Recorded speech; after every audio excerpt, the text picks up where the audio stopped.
Naam, ni matumaini yangu kuwa siku yako inakuendea vyema. Hujambo na karibu. Hizi ni dozi za spoti na umbea ugani. Mui huwa mwema, wasemao husema. Akiwa mdogo, mshambulizi wa klabu ya Liverpool Darwin Núñez alikuwa mtundu, mtukutu na mjeuri. Kivipi? Inasemekana Núñez hakupenda masomo na mara kwa mara alihusika kwenye chokochoko na walimu wake pamoja na wazazi. Akiwa shuleni pia Núñez alikuwa mchokozi na alitumia maguvu kuchukua kisicho chake.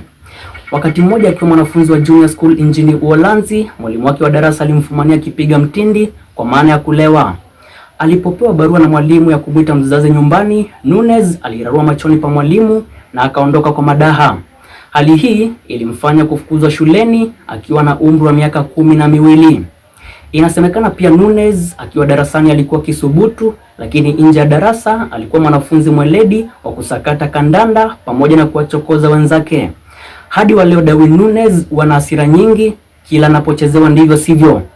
Tutamatisha kwa kuangalia ratiba ya ligi kuu nchini Uingereza. Mechi ya kwanza, Manchester City watakabana kwa Brighton and Hove Albion. Fulham watakuwa wenyeji wa Tottenham Hotspur. Leicester watakuwa na kibarua dhidi ya the Red Devils kwa maana ya Manchester United. Mechi inayosubiriwa kwa hamu na gamu, Arsenal ndani uwanja wa Emirates watakuwa wenyeji wa the Blues kwa maana ya Chelsea. Nikiripotia Elite Media, hizo ndizo habari za spoti kwa sasa. Jina langu ni Diego Vincent.